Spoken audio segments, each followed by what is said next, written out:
ఉన్న బంగారాన్ని విడిపించి ఆ రోజు ఆన్లైన్ రేటుకే మేము కొంటాం. Sharma gold company.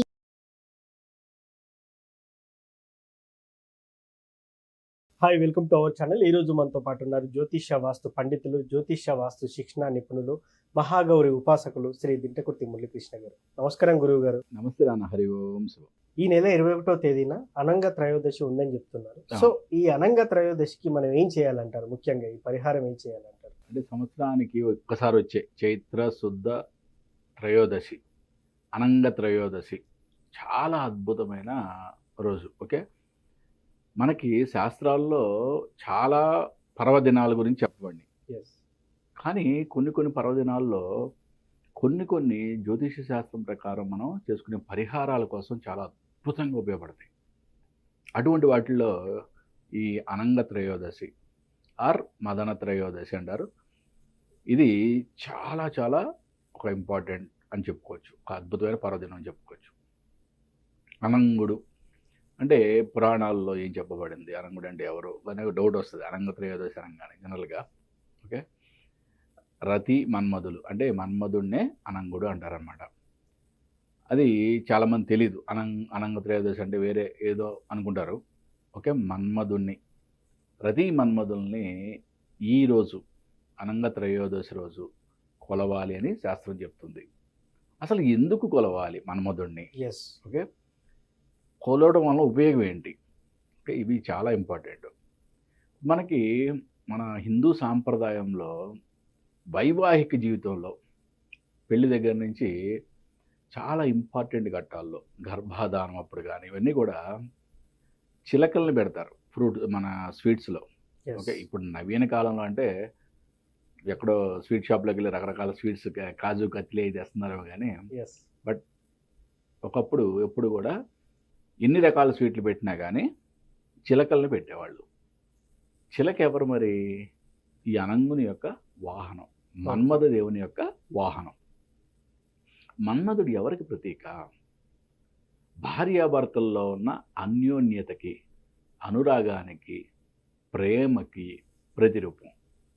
అంటే ఎవరైతే వారి యొక్క వైవాహిక జీవితంలో రకరకాల ప్రాబ్లమ్స్ని ఎదుర్కొంటున్నారో, ఎడబాటును ఎదుర్కొంటున్నారో, చాలా మనస్పర్ధలు ఏర్పడి దూరం అయిపోవాలనుకుంటున్నారో,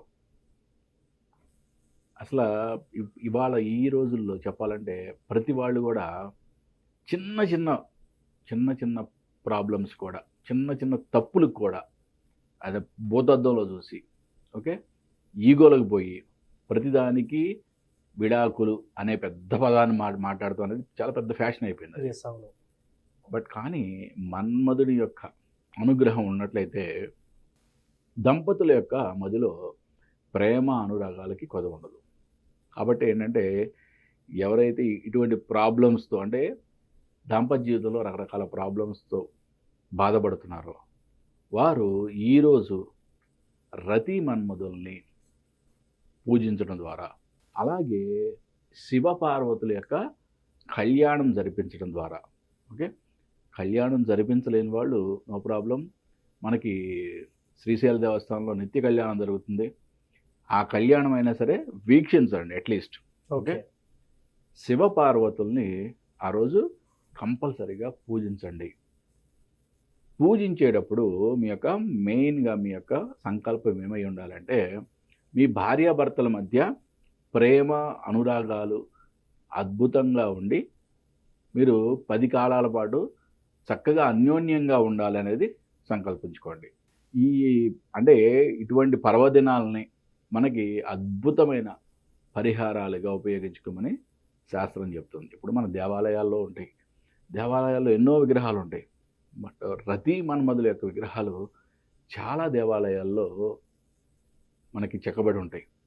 అంటే రతి మన్మధులు అంటే అదొక బూతు బొమ్మలుగా మాత్రమే చూడటం అనేది అదొక ఆనవాయితీగా అది అంటే అరే హిందూ టెంపుల్స్ అంటే బూతు బొమ్మలు కూడా ఉంటాయా అనే ఒక ఇది ఉంది.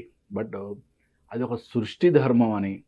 ఓకే, భార్యాభర్తలు అన్యోన్యంగా ఉండి వాళ్ళ యొక్క పుట్టే సంతానం ఈ యొక్క సమాజానికి ఎంతో చాలా అభివృద్ధి కార్యక్రమం చేయడానికి కానీ, వాళ్ళు చాలా ఉన్నత స్థితికి రావడానికి కానీ, ఈ దేశాన్ని కూడా ఉన్నత స్థితికి తీసుకెళ్తానికి కానీ, అటువంటి పిల్లలు భావి తరాలకి కావాలి కాబట్టి దాన్ని మనకి ఒక శాస్త్రం లాగా పెట్టడం జరిగింది.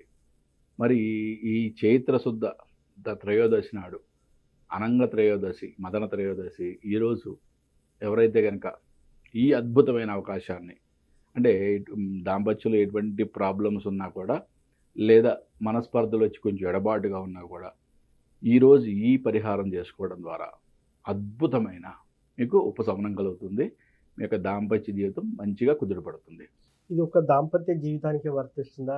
పెళ్ళైన తర్వాత పిల్లలు సంతానానికి కూడా ఇది ఏమైనా ఉపయోగపడుతుందంట?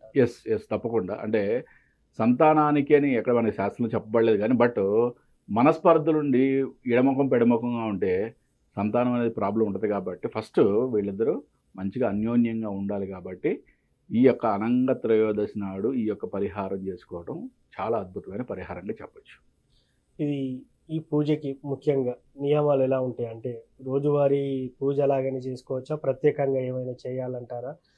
ఏదైనా మంత్రోచ్చారణతో మంత్రం జపించాలంటారా? ఎలా ఉంటుంది అసలు ఈ పూజ అనేది? రోజువారీ పూజలాగానే మనం చేసుకోవచ్చు. పొద్దున చేయాలా, సాయంత్రం చేయాలా? ఉదయాన్నే చేసుకోవాలి. ఓకే, ఉదయాన్నే చేసుకోవాలి. మనం రోజువారీ పూజ చేసుకున్నట్టు చేసుకోవచ్చు.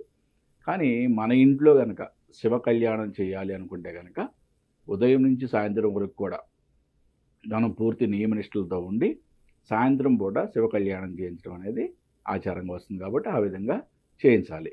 కళ్యాణం చేయించలేని వాళ్ళు, నేను చెప్పా కదా, మనకి ఎక్కడన్నా లైవ్ టెలికాస్ట్ ఉన్న చోట శ్రీశైల దేవస్థానంలో జరుగుతుంది కాబట్టి ప్రతిరోజు అక్కడ లైవ్ టెలికాస్ట్లో చక్కగా చూడండి.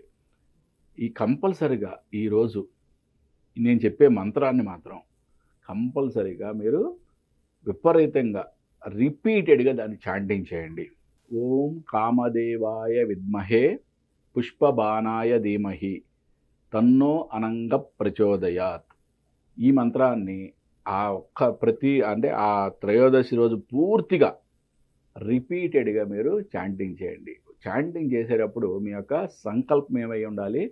మీ భార్యాభర్తల మధ్య ఉన్న ఎటువంటి పొరపచ్చాలు, ఎటువంటి మనస్పర్ధలు కూడా పూర్తిగా తొలగిపోయి మీరు అన్యోన్యంగా ఆనందంగా ఉన్నట్లుగా మీ యొక్క సంకల్పం ఉండాలి. ఆ విధంగా ఉన్నట్లయితే అంటే సంవత్సరానికి వచ్చే ఇటువంటి అద్భుతమైన పరిహారాలని మీరు అద్భుతంగా ఉపయోగించుకొని మీరు లైఫ్లో అన్యోన్యంగా ఉండడము, భావితరాలకు కావాల్సిన సంతానాన్ని ఇవ్వడము మీ యొక్క ప్రథమ కర్తవ్యంగా భావించండి. భార్యాభర్తలు ఎడమొహం పెడమొహం పెట్టే వారికి ఈ మంత్రం కానివ్వండి, పూజ కానీ ఒక అద్భుతంగా పనిచేస్తుంది. చాలా అద్భుతం నాన్న, చాలా అద్భుతం. మనకి శాస్త్రాల్లో చాలా క్లియర్గా చెప్పబడింది అనంగ త్రయోదశి గురించి. కాబట్టి ప్రతి వాళ్ళు, అంటే ఎవరైతే ప్రాబ్లంతో ఉన్నారో, ప్రాబ్లం లేని వాళ్ళు కూడా చేసుకోండి. ఎందుకంటే ఫ్యూచర్లో వచ్చే చిన్న చిన్న దోషాలకు కూడా ఇది ప్రొటెక్షన్ లేయర్గా ఉపయోగపడుతుంది. Thank you sir. భార్యాభర్తల అనుబంధాన్ని పెంచుకునే పూజా విధానాన్ని చాలా చక్కగా వివరించారు. Thank you. నమస్తే నాన్న. హరి ఓం శివ. చూశారు కదా, ఈ కాలంలో భార్యాభర్తలు ఎడమొహం పెడమొహం పెడుతున్న క్రమంలో ఈ పూజ చేసినట్టయితే ఖచ్చితంగా మంచి ఫలితాన్ని ఇస్తుంది. ఇద్దరి మధ్య మంచి అన్యోన్య దాంపత్యాన్ని పెంపొందిస్తుందని గురువు గారు చెప్తున్నారు. ఇది వాటి కార్యక్రమం. మరో కార్యక్రమంలో మళ్ళీ కలుద్దాం. Thank you. సుమన్ టీవీలో మీ పర్సనల్ అండ్ బిజినెస్ ప్రమోషన్స్ కోసం కింది నెంబర్కి కాంటాక్ట్ చేయండి.